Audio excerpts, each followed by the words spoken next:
ADRE আৰু বিভিন্ন পৰীক্ষাৰ ৰিজাল্ট আৰু নিযুক্তি পত্ৰ আমি 10 অক্টোবৰত দিবৰ বাবে সিদ্ধান্ত লৈছিলোঁ। কিন্তু যোৱা কেইদিনমানৰ ঘটনা প্ৰবাহ আৰু গুৱাহাটী হাইকোৰ্টৰ এটা ৰায়ৰ বাবে আমি অকণমান থমকি ৰ'বলগীয়া হৈছে। মই আপোনালোকক আজি কোন পৰীক্ষাৰ কোন দিনাখন আমি ৰিজাল্ট এনাউন্স কৰিম সেই বিষয়ে মই আপোনালোকক স্পষ্টকৈ ক'ম, যাতে আপোনালোকৰ মনত কোনো সন্দেহ নাথাকে। পোনপ্ৰথমে মই আপোনালোকক জনাব খুজিছোঁ যে আমাৰ এডিআৰই পৰীক্ষাৰ যি গ্ৰেড 3 আছিলে, অৰ্থাৎ তৃতীয় বৰ্গৰ যি চাকৰি আছিলে, সেই চাকৰিৰ ফলাফল আমি 10 অক্টোবৰ তাৰিখে প্ৰকাশ কৰিম।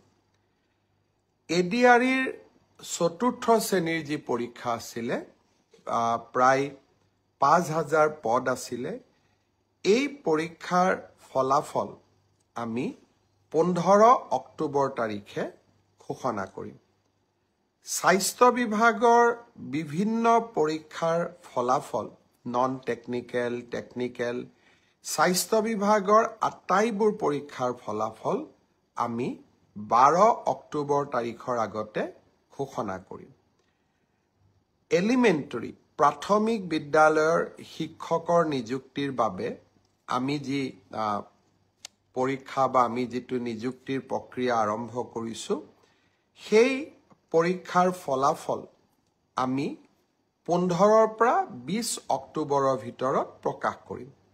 তাৰ কাৰণ প্ৰাথমিক বিদ্যালয়ৰ শিক্ষক শিক্ষয়িত্ৰীৰ পৰীক্ষাৰ ফলাফল ঘোষণা কৰাৰ আগতে আমি গ্ৰেজুৱেট টিচাৰ আৰু পোষ্ট গ্ৰেজুৱেট টিচাৰৰ ৰিজাল্ট ঘোষণা কৰিব খুজিছোঁ, যাতে অভাৰলেপিং নহয়, অৰ্থাৎ প্ৰাথমিক বিদ্যালয়ৰ শিক্ষকৰ পদ নিৰ্বাচিত গ্ৰেজুৱেট টিচাৰ বা পোষ্ট গ্ৰেজুৱেট টিচাৰসকলে দখল কৰিব নোৱাৰে আৰু আমাৰ যুৱক যুৱতীসকল যাতে বঞ্চিত নহয়। গ্ৰেজুৱেট টিচাৰ আৰু পোষ্ট গ্ৰেজুৱেট টিচাৰৰ পৰীক্ষাৰ ফলাফল আমি 15 অক্টোবৰ তাৰিখে ঘোষণা কৰিম। অৰ্থাৎ এই গোটেই পৰীক্ষাৰ ফলাফলসমূহ আমি 20 অক্টোবৰ তাৰিখৰ আগতে আমি ঘোষণা কৰিবলৈ সক্ষম হ'ম।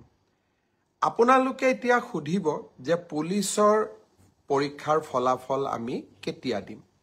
সাব ইন্সপেক্টৰৰ ৰিজাল্ট বা ফায়াৰ ব্ৰিগেড আদিৰ ৰিজাল্ট আমি 10 অক্টোবৰ তাৰিখে দিম বা তাতকৈ আগতে দিম। কিন্তু AB আৰু UB কনিষ্টবলৰ ৰিজাল্ট দিয়াৰ ক্ষেত্ৰত গুৱাহাটী উচ্চ ন্যায়ালয়ে এটা আমাক সাময়িকভাৱে বাধা আৰোপ কৰিছে।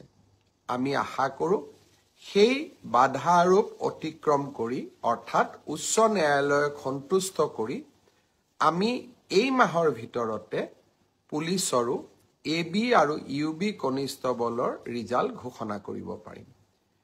এই গোটেই ৰিজাল্টৰ ফলাফলৰ লিষ্টখন দেখিলে আপোনালোকে ইতিমধ্যে গম পাইছে যে আমি 20 অক্টোবৰলৈকে যাবলগীয়া হৈছে। কিন্তু মই প্ৰতিশ্ৰুতি দিছিলোঁ যে অক্টোবৰ মাহৰ ভিতৰতে 10 অক্টোবৰত আপোনালোকক নিযুক্তি পত্ৰ দিম। 10 অক্টোবৰত মই নোৱাৰিলেও অন্তত 25-26 অক্টোবৰৰ ভিতৰত আপোনালোকৰ হাতত মই নিযুক্তি পত্ৰ তুলি দিম। কাৰণ পৰীক্ষাৰ ফলাফল ঘোষণা কৰাৰ পিছতো আমি বিভাগলৈকে কাক কোন বিভাগত দিম ৰেণ্ডমাইজেশ্যন কৰিব লাগে আৰু তাৰ পিছত বিভাগসমূহেও আপোনালোকৰ পোষ্টিং অৰ্ডাৰ উলিয়াব লাগে। সেইকাৰণে অক্টোবৰ মাহৰ ভিতৰতে আপোনালোকৰ নিযুক্তি হ'ব, কিন্তু কেইটামান দিন আপোনালোকে অপেক্ষা কৰিব লাগিব।